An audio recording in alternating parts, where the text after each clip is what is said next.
Hello! So, basta, here we are again. Oo nga. We're at the Diabolical. Ganda. I know, right? Feels like we're in a lounge, but anyway. Diba? Okay. So, okay, I'm just going to start it off. I think this is the question in everybody's mind. Diba? You are encouraged, I do encourage the crowd to like chime in. You can tap our friends with the mic. The gentleman over here. Diba? If you have any questions during the middle of our kwentuhan, because basically that's what we're going to be doing. We're going to be catching up. We haven't done this in a while. Diba? So first question, what's next? Diba? Kasi nasa NexCon tayo, diba? What's next in store? Diba? After 6, although thanks for what you did in 6, diba? My street cred is like this now. Diba? I am not Alfred anymore. Yes? Diba? I am not the Alfred, I am the mild man. Kape boss, diba? Wala nang ganun, diba? Now it's like, I'm like, shooting bad guys, it's like, it's like charges from Alfred to sama sa anak, diba? Just your bright idea. Yes, what? Yes, this happens to us and Hank when we just hang out and then Hank would say something which we put in the book and then he'd forget about it and he'd go, that was a great idea! And I'd go, that was your idea. I'll text him and I'm like, dude, who's yours? Partida pa yun, we were just having coffee. I'm serious, it wasn't like tonight. Anyway, so yes, what's next? Coming. Although I know a little bit, but I'd like you to talk about it. I've been seeing a lot of it on my Facebook feed. I've been liking the pages, although I hate spoilers. But it's you guys. But yeah, so of course we need to work on book 7. Which we haven't started on, just in case any of you are wondering. We have not started book 7, but yeah, we've talked about it. You've seen the Ascaleros. That's the one I've been talking about. So we've shown, last free comic book day, we gave out a free comic book, 8 pages of the Ascaleros. Something that just came to mind, and I guess I wanted to do something different a bit, but still in the Trese universe. So that's what I sent to Kajo. Kajo has been very, very busy, as you might have seen in his Facebook feed, doing a whole lot of art. And because he has been itching to draw something, he ended up drawing an old script that I have, which is Joseph Miggy and Yaya Carol. So that's also in the works. Okay, what is that one about? So I saw a bit of that too, but just pages, but no speech balloons. Secret. Explain ni Barge ng mga. Okay, so just a bit about it. Funnily enough, sorry, is it in the Trese universe? it's not in the Trese universe, although okay, people so are already assuming unlike- it is because it has some magical elements in it. And it's these two guys, Budjette and It's Kajo, not- again? Is that It's- team? Well, it's me, Kajo, and Raisa Antonio, who is, has she graduated? Not yet. She is currently in 4th year college, about to graduate, and she is being mentored by Kajo in her comic book thesis. Wow. So Kajo came up with a bright idea Well done. of, instead of just giving her typical exercises, make her work on a real comic book. Next gen at NexCon. Yep. Diba? Masing ito. So, yeah, what is her role? Is it more drawing or more sa story? Ano yung style niyo with Raisa? Yung style kasi, kaya si Raisa yung pinag-pencil dun sa Joseph Miggy kasi yung nag-fit yung particular style niya, lalo na sa mga expressions ng mga characters, nag-fit dun sa medyo kiddie, tapos humorous na style na story ng Joseph Miggy. So, yung pinag-pencil ko. Tapos ako lang yung medyo gumagawa ng clean-up ng dalagdag ng backgrounds. So it came up because I realized a couple of years ago in Comic-Con, and this was before Anino came along, Anino Comics came along, this was before Robert Magnuson released his Kuting Magiting. I was walking around Comic-Con So since it was in November, I was looking for comic books which I could give to mga inaanak ko, mga pamangkin ko. And I realized there was no comic book that would be great for little kids. So I thought, I want to make a comic book which I can give away to my, godchildren. At a younger age, not Yeah. the dark fantasy Not the vibe dark- and feel of Right. Trese, yes.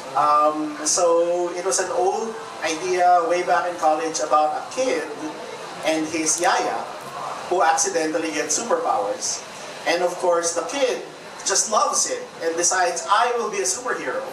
The yaya, who also has superpowers, is just thinking, oh my God, I'm going to lose my job if the parents ever find out I gave their kid superpowers. So it'll always be this constant, cat and mouse game where she's running after her alaga who has decided to, I will save the world. And she's just going, no, Miggy, come back. Don't do that. So that's the whole premise behind it. But the funny thing is, on the month that we launched Joseph Miggy and Yaya Carol, that's the complete title, Joseph Miggy and Yaya Carol, I love it already. Yeah. I'm there. I met Trese's youngest reader. I met a 5-year-old girl who turns out, or 7 na ba siya? But it turns out she loves Trese. And I was going to her, Wow. I asked her parents, what's wrong with you? Why are you letting your child read Trese? But it turns out Trese seems to be, can work for 8-year-old. But I don't know. We don't know the effect of this. The parents have to save up for therapy. Alam mo na eh, nakikita mo na eh. It's like, it's there. Di ba? She's gonna grow up stabbing people. Aswang! Aswang ka! we hopefully not. She looked like a nice little girl. But there, so it was just funny that parang on the month that we said, we have a perfect comic book for 5-year-old, 6-year-old girls. Suddenly this little girl comes along and said, I'm Trese. And but yeah, so we're continuing that along with the Escaleros, and yeah, hopefully book 7 happens soon.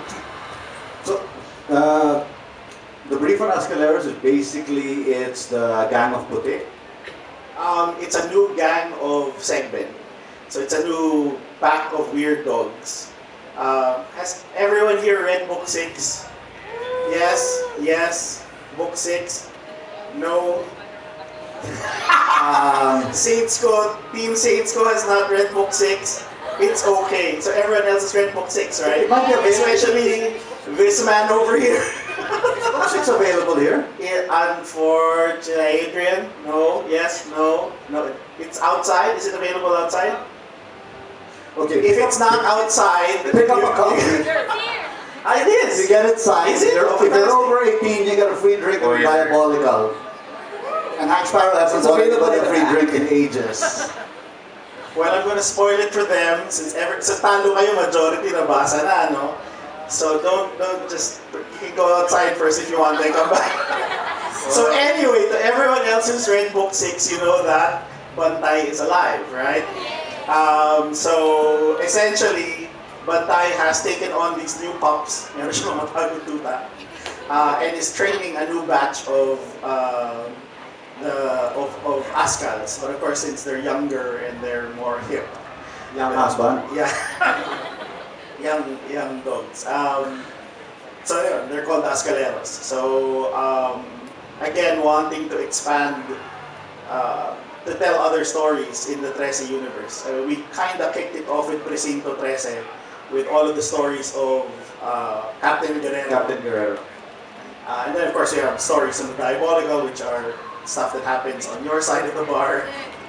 But yeah, we wanted, now that Bantay is back, we wanted to take a look at what else is happening in Metro Manila when Trese is too busy fighting other stuff.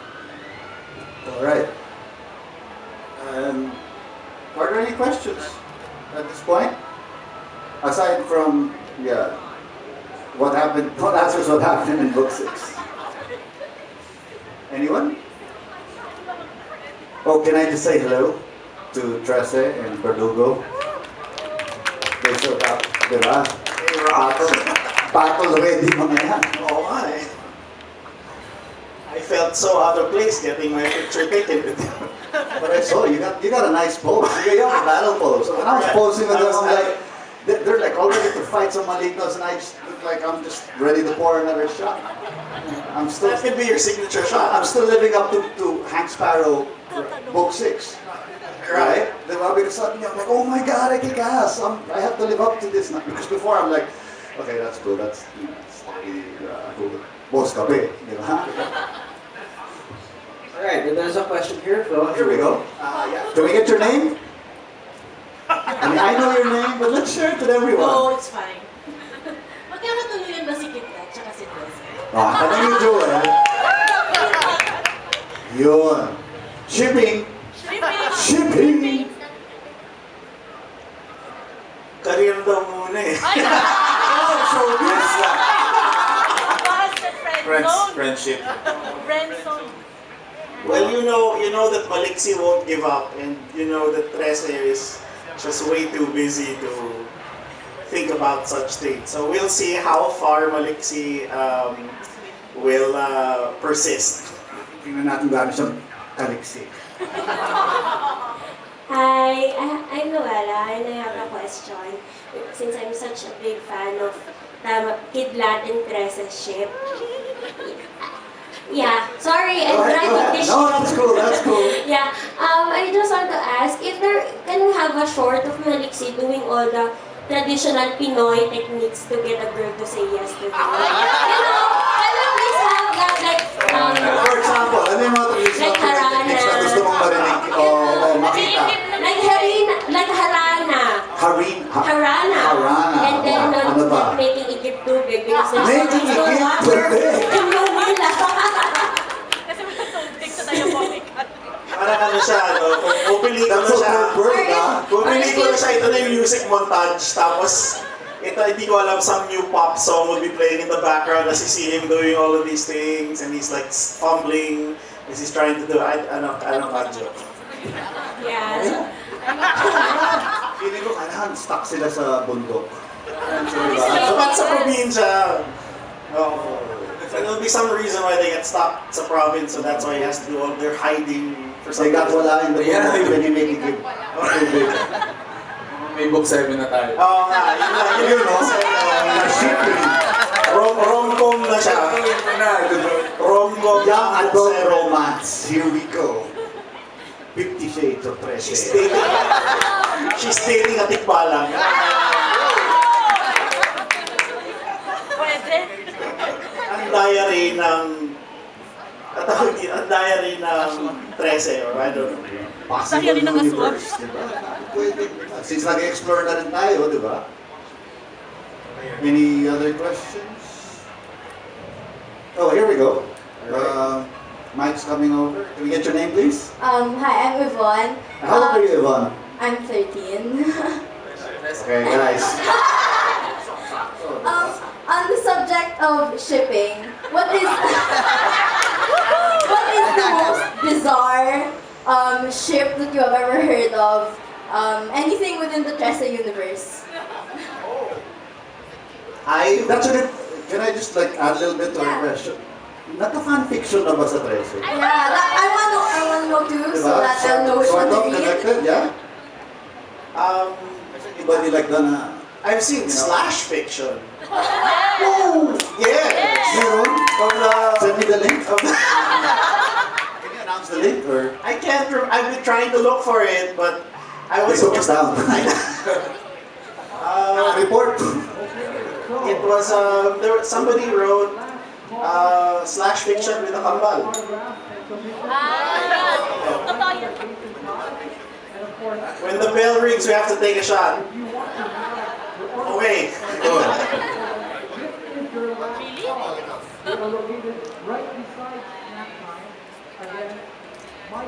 What do you call this mix, Hank?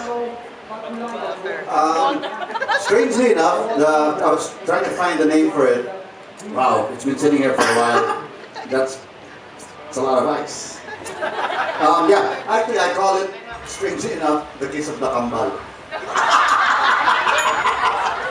There you go. Cheers. The bell went off.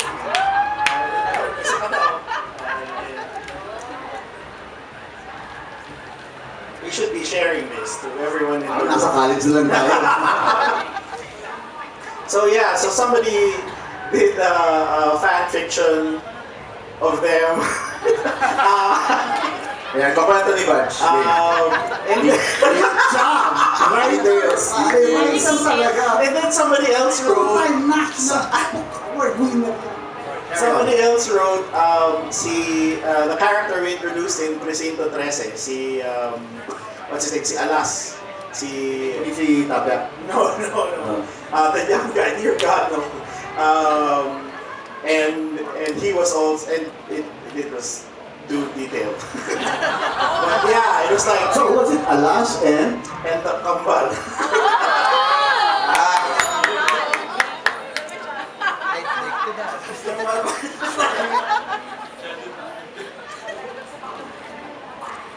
Why? What do you have in mind as far as the stranger ship is concerned?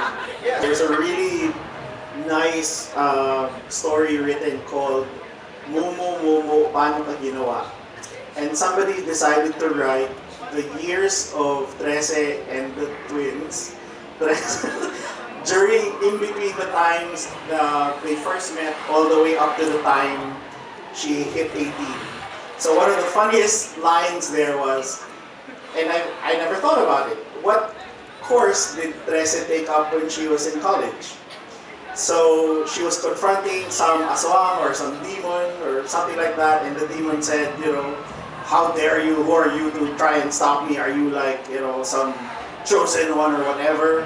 And she says, no, I'm Alexandra Trese, student of hotel and restaurant management. Sabi ko, oo nga, no? Tama nga naman, kasi siya yung magmamanan ng Diabolical. So dapat, diba? Hotel and restaurant management niya. So yeah, that was fun. So if you can Google it, Mumu, Paano Ka Ginawa? Really nice story. Yes, sir. Can we get your name, please? Jamer.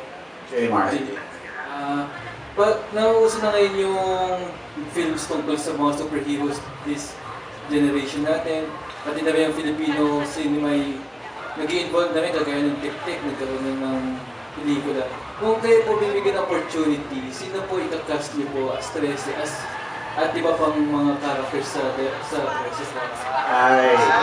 This is something I wanted to ask earlier, but thanks for asking that very much. So basically, the question is, can we also hear from Kajo? Diba? Sino yung gusto mong i-cast, like for Trese? Si Hank, cast lang. Hindi, si Trese. Si Alexandra. Can be, like in book 1, you might have one actress, because I know sometimes you have different... si Mahal gusto ko eh. Yes, because I know, that's something about Kajo, I know, that, as the series evolves, his inspiration to go Alexandra, mag-iiba rin. Diba? So, I know for a while it was Mahal Salvador. Sino pa yung naisip mong pwede mag-Trese?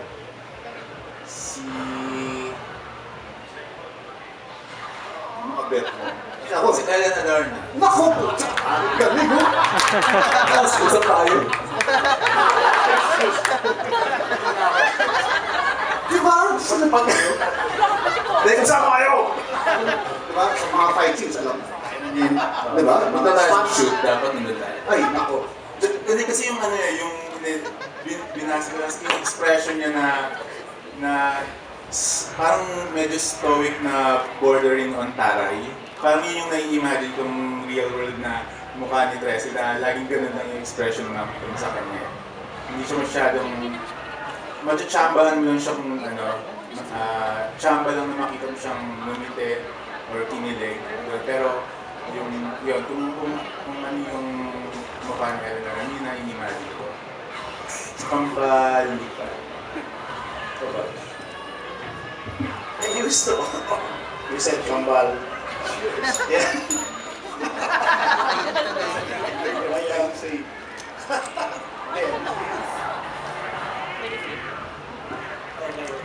Really that part. So where were we? Cast. Buds?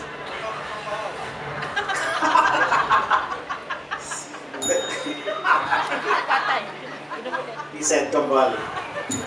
I said it again. Bell, wala kang ba? Tatlo na. Okay lang, madami pa. Tanong pa rin. Yes, them. Casting. Yes. No idea. Whiskey. How come you don't draw any waiters? Or service people in the Diabolical? You know, a character that we did introduce, sorry, cutting away from that. No, kasi papasok ko yun eh. Kasi sa movie version ng Trese, yung waiter gusto ko si Jimmy Santos. Ay, ang ganda! Ang ganda! Perfect! Jimmy Santos is like...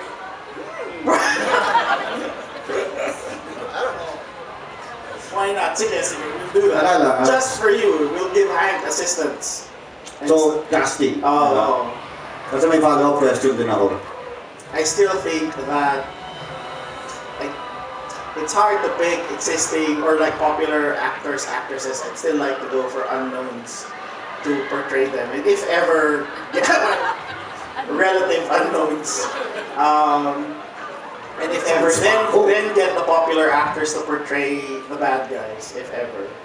Trabida yung mga ano, our showbiz personalities. But it would be great if we could get new faces so that you're not influenced by, oh yeah, she's that actress or he's that.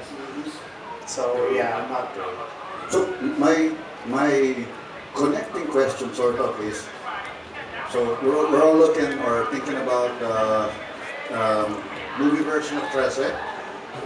Actually, two questions. The first one is, what language will it be in? Because the comic book is predominantly in English. So, Tagalog ba yung movie version natin? Or English? Or Taglish? And the second question is, if you had your choice, sino mo direct? Where si Joss Whedon? Local ha? Wala nang ginagawa si Joss Whedon eh. Tapos na siya sa Avengers, pwede na siya. Oo. J.J. Abrams, busy. Medyo busy. Medyo. Baka after Star Wars. Local. 7, 8, 9. No, definitely if it was a locally produced film, then it should, then it will be in Filipino. Whether or not, I can easily imagine the character speaking, Taglish or English. There was an attempt, I've told this story before, there was an attempt to do like a 10-minute Trese film way back. So I wrote the script for that 10-minute film in English, but the director at that time wanted to shoot it in Tagalog. So I actually got asked help from Russell Molina, writer of 66, the comic book 66, to translate it. And when he did translate it, it felt more grounded. It felt more real to hear all of the characters speaking in Tagalog. So it would be great to see that on screen. But of course, if it was ever adapted for, I don't know, Netflix, why not? Yeah, let's dream. If ever it was translated, I can still see it also working out in English because you've seen it in the book work out. Who would do it? I like what Eric Mati did with OTJ. I think it was a great way to portray the grittiness of Manila. Siya rin choice ko actually. Which one? Eric Mati. Yeah, right. So it was a great way on how they shot Manila. So it would be nice if we could take a crack at it. Kajo. Siguro yung mga character moments nung Trese movie na gusto kong mag-direct. Hindi ko, nakalimutan ko pangalan niya, yung director na dating Kodalhan. Dating Kodalhan. What's your name, Joy? Do you know the name? She was my classmate in degree. Kaya gusto ko ganun ka-raw at ganun sa parang grounded yung conversations ng mga character. Parang nag-uusap lang talaga. Make it feel real, no? Kasi ang dami nang nangyaring kapabalatan. So you gotta keep it real. Yes. Kumakain lang sila sa Diabolical, yung mga kwento na parang if it was a foreign team, it could be the guys who did True Detective. Again, it's like that sense of, especially that first season where you didn't know, is there something magical, supernatural happening in the background, or is he just completely out of his mind?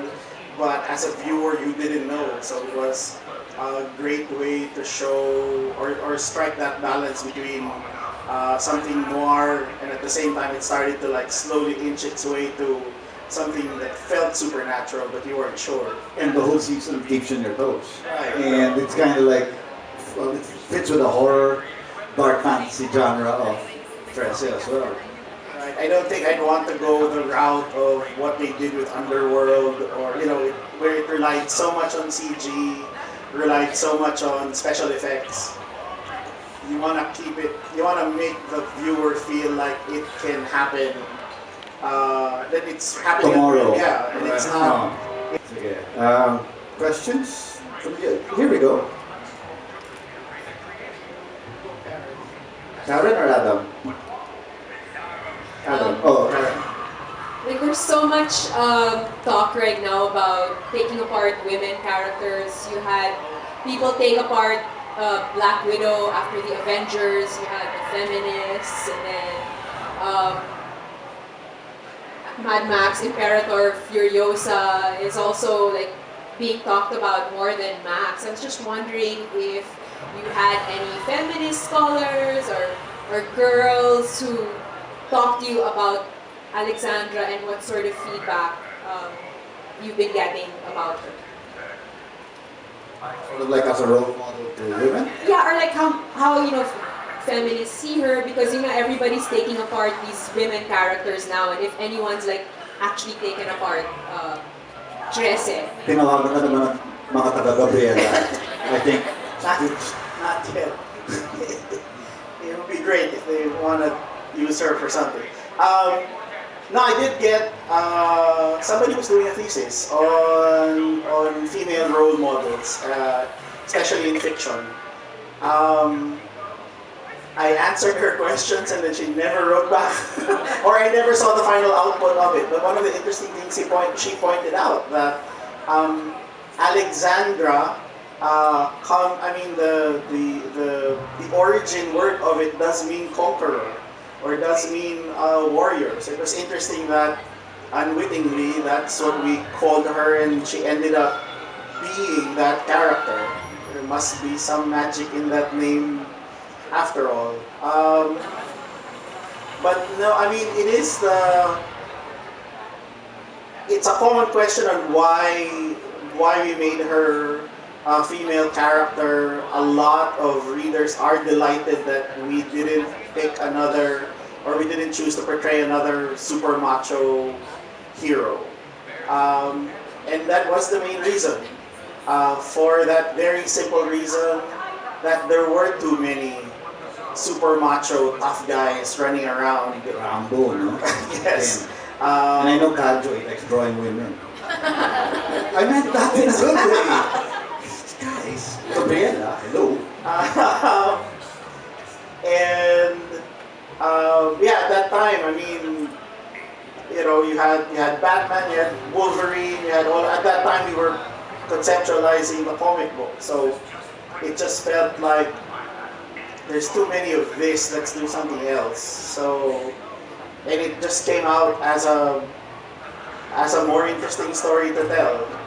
But yeah, so far no one has come to us dissecting our characters or. But how do you write her lines? Because you are speaking for a young girl. Do you like listen to the way women speak, or do you hang out with? Do you know any young girls? That you base the character on? I hang out at the women's CR a lot. Oh my God. Okay, maniwala, no? I think the moment. So here's a little secret. We just make this up as we go along. So if you ask us, anong mangyari kay Trese sa book? Hindi namin alam. So funnily enough, when I wrote the line, I am not like my father. Remember this, I am Alexander Trese, I am not like my father. That just took on the tone of what she would be like. And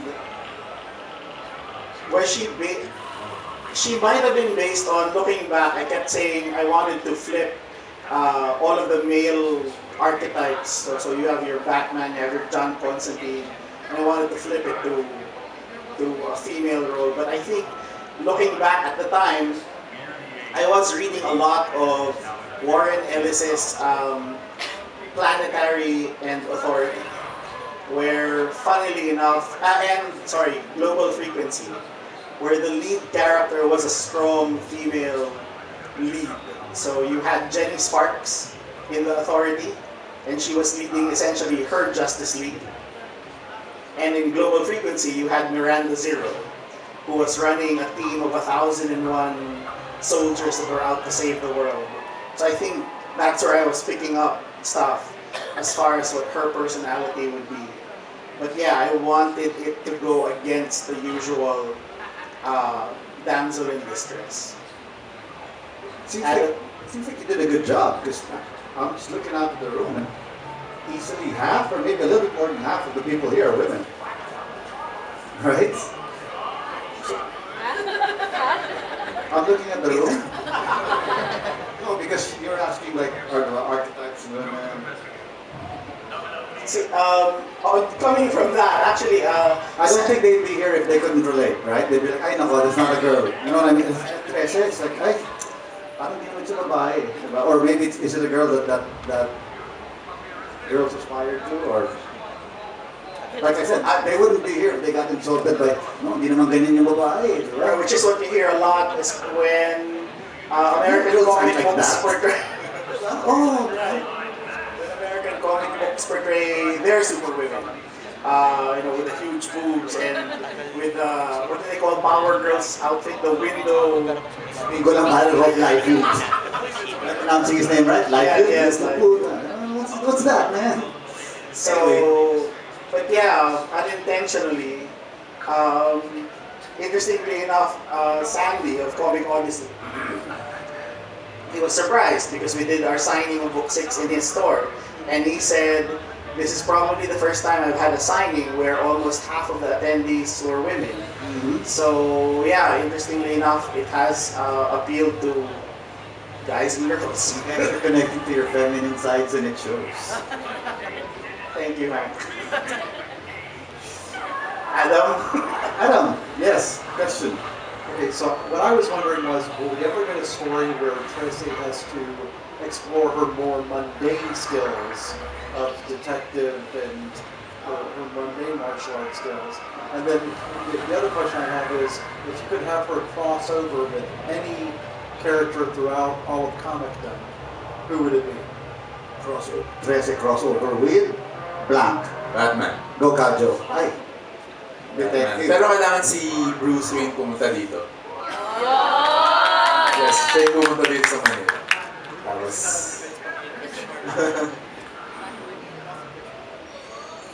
Manila.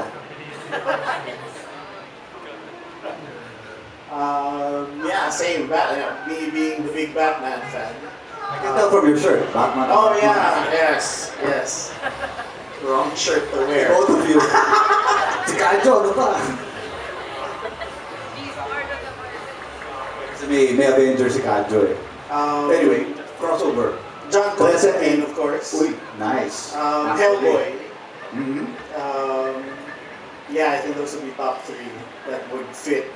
Because it'd be weird to see her team up with Superman or with The Flash. I mean, it could work. I'm sure we'll find a way to make it work. But as far as like worlds crossing over, that would be great. Sorry, what was the first question? Was the more mundane skills. More mundane detective skills. Not the mundane HRM skills. Diba? Kasi hotel and restaurant siya. The more mundane, I guess like, what is a mundane detective skill? Fingerprints or, CSI stuff? The general comment we did get is that as much as people enjoyed Book 6, the Ruel de Vera described it was the Justice League of Trese. it started to go into this, high fantasy type storyline. That, going back to her detective roots, is one of the reasons why I like telling the shorter stories. Because the moment it becomes a bigger arc, so far, what I've noticed is, especially with book 3 and 6, is that I ended up going into this. It was an excuse for me to do like an X-Men book. Or to do... Water! Yeah, yes, nothing wrong with that. And it allows Hank to pull out his shotgun. No more coffee in this episode. So yeah, I mean, definitely we'll see Trese go back to that. As to when, we don't know. But yes, her roots are still in, protecting her city. So soon enough, maybe. We take a shot. Okay, so when we were shooting the thing, so we got my brother and a friend to wear the masks, and they were like standing in the dark. So I suddenly realized it will be freaky if you saw them in real life. And so anyway, shot.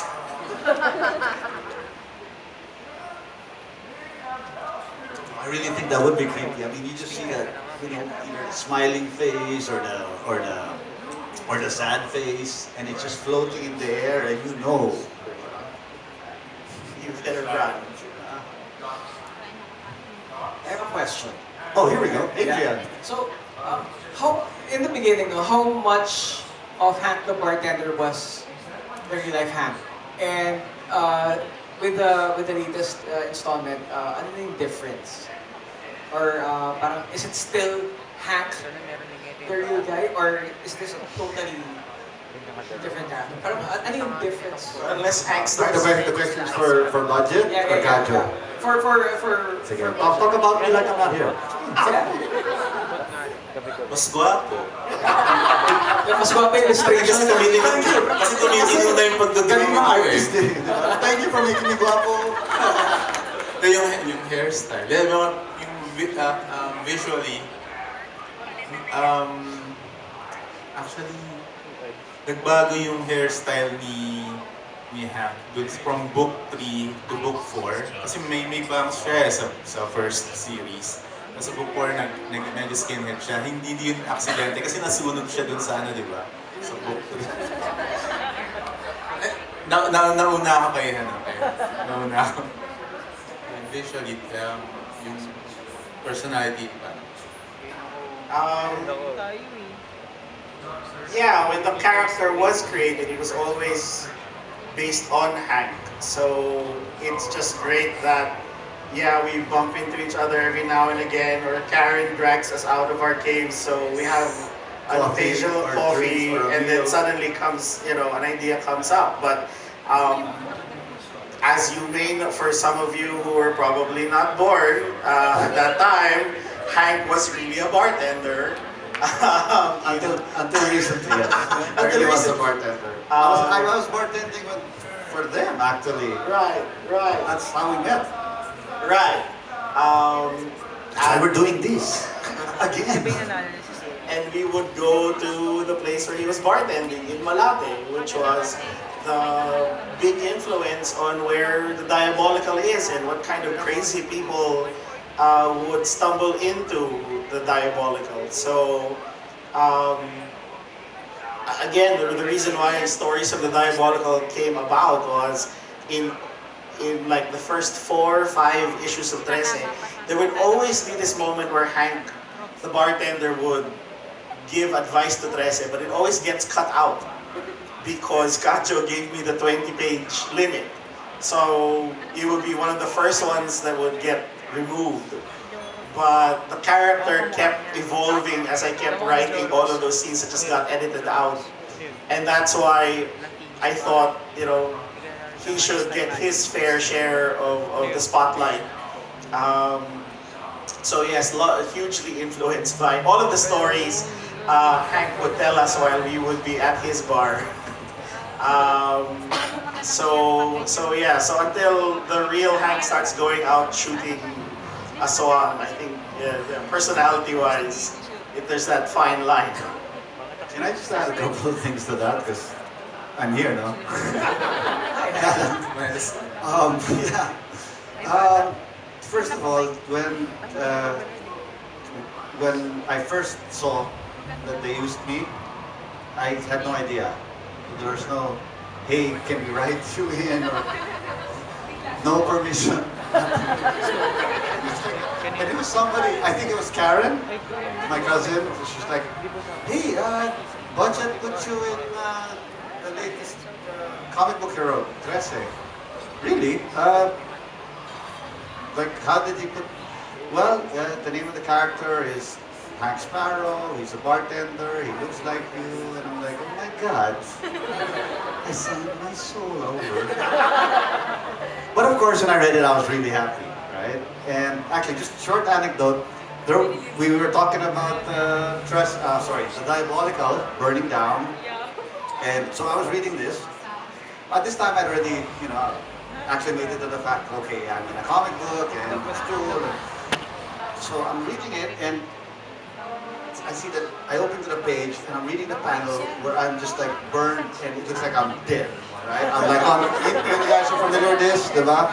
It's the gurney and wala, sunog, diba? Barbecue. Barbecue the bartender. I'm like, I stop reading, I close it. I'm PMing this guy on Facebook. Hoy, hindi mo sa akin! Hayop eh! Diba? He PMs back. Hank, keep reading. Okay. Anyway, I keep reading and okay. She brings me back, like two panels later, but I didn't even get that. Ganun lang, di ba? Ginamit mo lang ako, di ba? But, and I have to tell you guys, really, it is such a weird, real feeling. It's so indescribable. I don't know if anybody's... I mean, just sitting here and doing this with these guys here, like this. And there's a whole weird thing that I'm cosplaying the character that was based on me, trying to live up to it now. Man, How did you do that? because he's So more very- guapo, now he's more action-packed, diba? I'm just like, dude, I just want to drink, man. I just go back to giving advice. No, I love it. I love the way my friend put it. Dude, I picked up Trese 6. You should read it. I'm like, everywhere I go, it's sold out. But, oh, dude, you should pick it up. No spoilers, but you're a fucking Avenger in this one, man. Like, what? They made you an Avenger. I'm loving it. I'm loving every. Sorry, I just thought I'd share that with you guys. Yeah, any more questions for the guys? Yeah, just a little anecdote. So that time we were talking to Hank about we had coffee with Hank, and the main reason he wanted to have coffee with us was he finally figured out where Hank the bartender got the bowler hat. So he said, "Let's have coffee. I'm gonna tell you where I got the bowler hat." So as he's telling us this story, I was like saying, have you seen the preview pages? So he just uploaded this scene where Hank the bartender is shooting taga-dagat with a 3-barreled shotgun.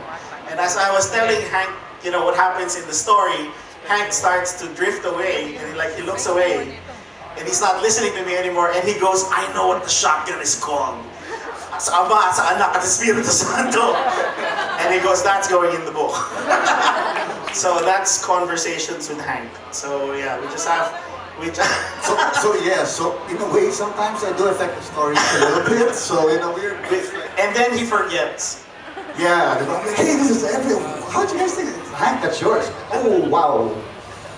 Sorry, question over there. Question, anyone? Yeah, hi Budjette, big fan. Actually, it started... Oh, John. That's Yes. John. Every year... From Random Fandom. Okay, I wanted to interview you guys, but this is fine, it's just for me. Anyway, every year, I only buy 2 certain books. One of them, if it comes every year, is Jim Butcher's Dresden Files. The other one is yours, it comes out every time. And when I read the first one, I opened the first page of Burgers, but I didn't. Wait, it kind of looked like Harry Preston, but she's female. Anyway, I like your take on doing the urban legends, like the urban legend of Balete Drive. Will be seeing any future other urban legends like, I don't know, Manila Film Center or Corregidor? Yeah, sure. The film center Yeah, I've Parang alluded, no? You alluded to it, or did you actually do a full story? not yet. Something to do with the madam, no? Parang it was Well, mentioned. Well, with the madam now there, I guess that might come Pwede, into no? play soon. But there has been a story I've been playing around with. I just haven't found the right place for it on what to do with the film center and all of the ghosts that are there. So we'll see. Every now and again, we also get stories from other people. So it's nice to know everyone's like contributing stories from their provinces or urban legends in their cities. So just keeping note of that now, and we'll see when it will all come to play. But yeah, film center, we'll see when that pops up again. Nikita, okay. What's your question, Nikita? Speaking of the I am not my father line, what makes Alessandra different from Anton? What are the differences between how they operate?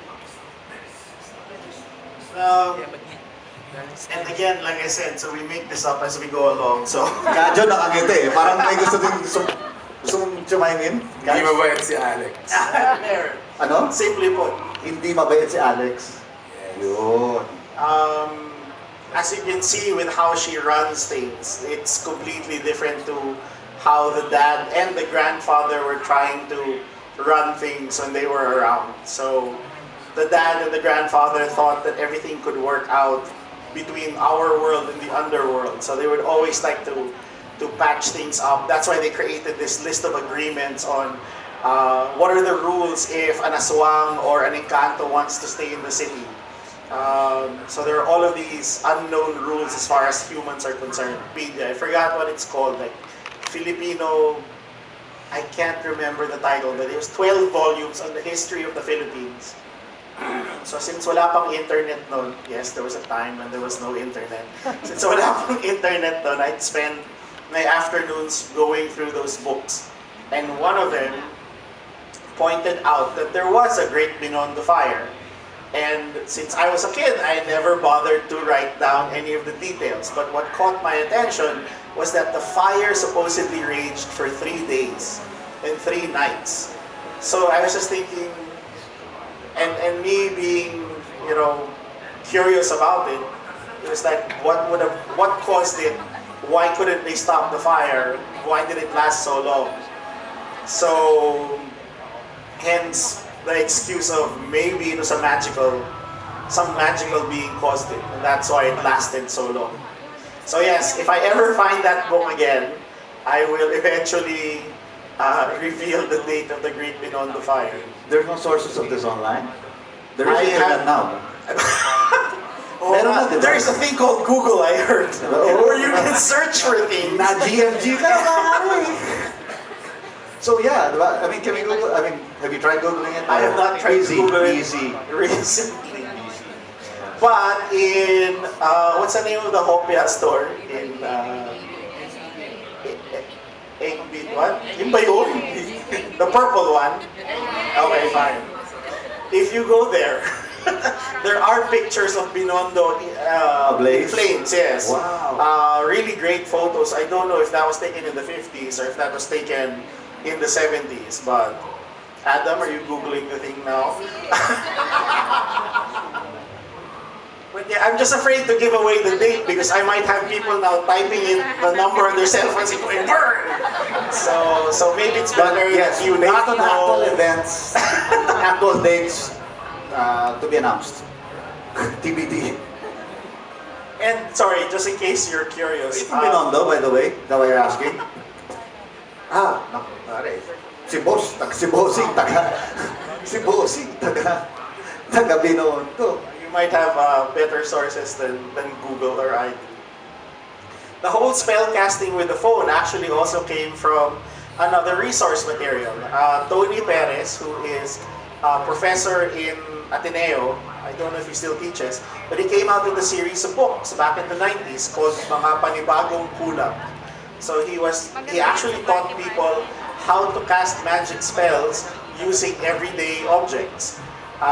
And one of them was how to cast a spell using your cell phone. And it actually involved typing in a series of numbers.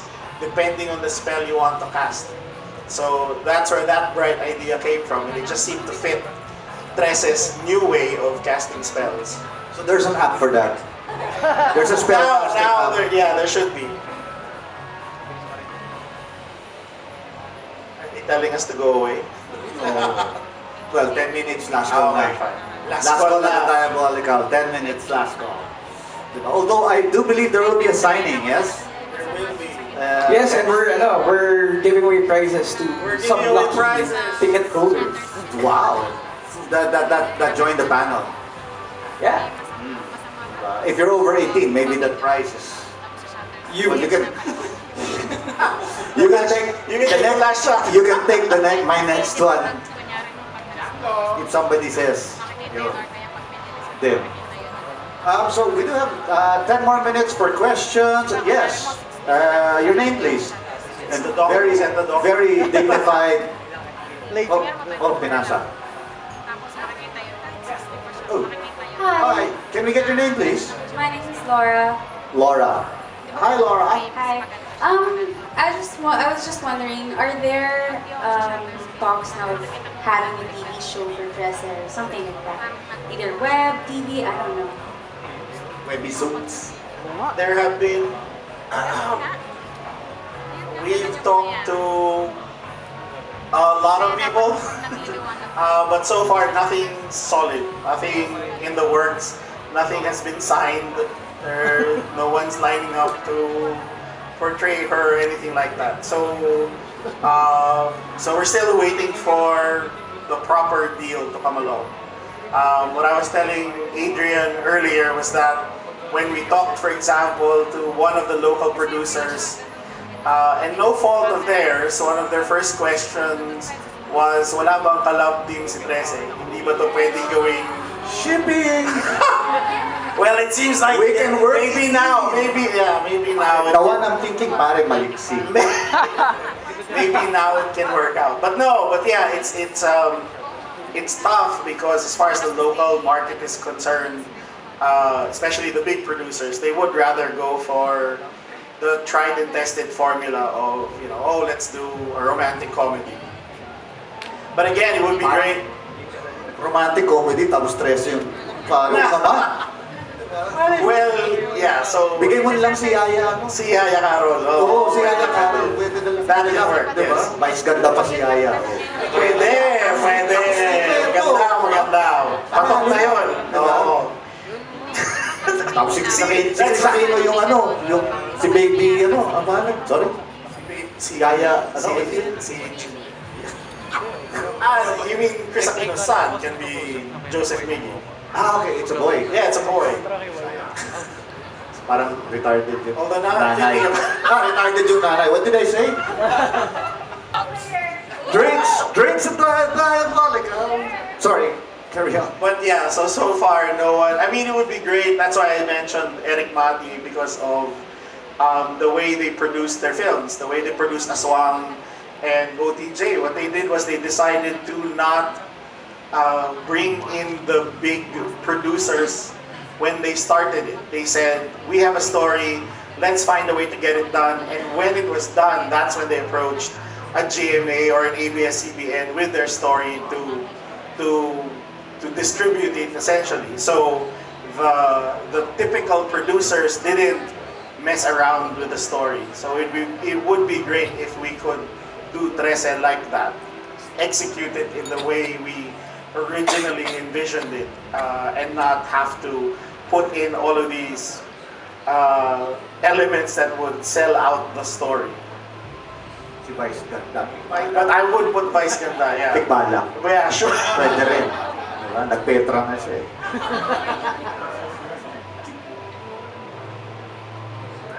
Question. Hi, I'm George. Hi, George. Hello. So I know Trese looks awesome in black and white. I mean, it fits with the moods and the themes of the book. Pero I would just like to ask, have you ever thought about doing it in color? Or, this is an artist question. Yeah, it is an artist question. So, go Kajo. Would it look awesome in color, you think? I hope so. Sinisimulan ko na eh. Ah, talaga? Oh!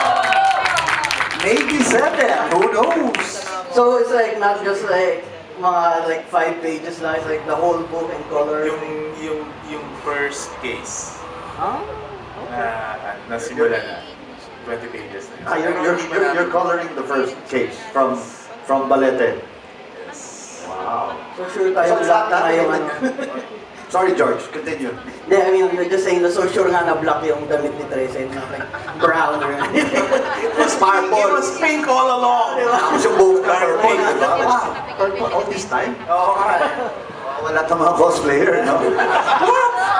Di na, And thank you, buddy. sa issue. But yes, that's actually hindi ko pa rin nakikita yun. But so Kajo will just surprise us when it's all done. I think the only time we've seen her in color was when Ian Santamaria drew her for Skyworld and drew her in the cover. So, and Rogue magazine, well, not drawn by Kajo, but yes, that was probably the first full color Trese story that came out by Mark Torres, who did the art for that one. And we now have Hawkeye in the room. Welcome, Hawkeye. Hawk guy.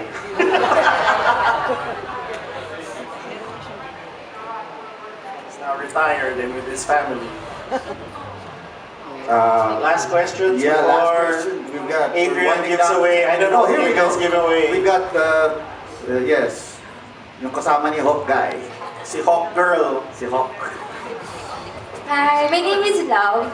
I just have a question regarding since they talk about crossovers. I feel like an opportunity like to invite another comic book artist in the team. Parang ano lang, parang like guesting lang or something. With Rego. Ay.